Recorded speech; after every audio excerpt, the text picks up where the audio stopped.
بے شک میرا رب وہ ہے جو انسان کی روح کے اندر کی اذیتوں سے واقف ہے۔ اس خاک کو ہدایت دے مولا اس خاک میں ملنے سے پہلے۔ ایمان یہی ہے، صبر کرنا اور معاف کر دینا۔ صبر سے رحمت کا انتظار کر، جو چیز تیرے لیے ہے تیرے لیے ہی ہے اور دیر حکمت پر بنی ہوتی ہے۔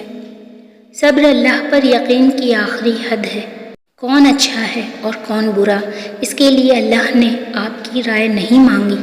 دعا کے بعد یقین بھی رکھا کرو کیونکہ وہ المجیب ہے۔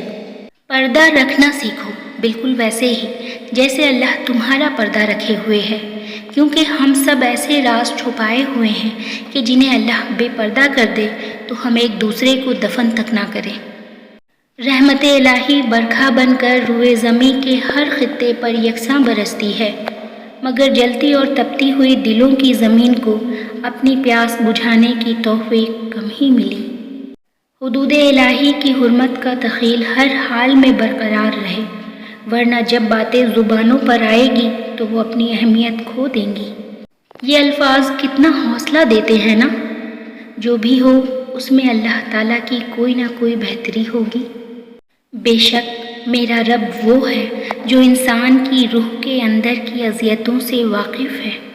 آنسو وہ خاموش دعائیں ہیں جو صرف رب ہی سن سکتا ہے۔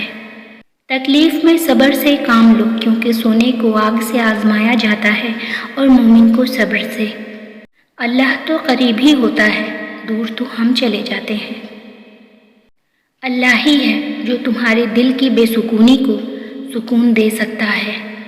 اللہ تمہیں جلد ہی اس تڑپ سے آزاد کر دے گا جس کی تکلیف تمہیں کہیں چین نہیں لینے دیتی۔ اللہ امید نہیں، یقین ہے۔ یا اللہ پاک، جب میں مایوس ہو جاؤں تو میری مدد فرما، کیونکہ میری زندگی کے بارے میں تیرے فیصلے میری خواہشوں سے بہتر ہیں۔ یا اللہ مجھ پر زمین کے اوپر بھی پردہ رکھنا، زمین کے نیچے بھی، اور جس دن تیرے سامنے پیشی ہو اس دن بھی۔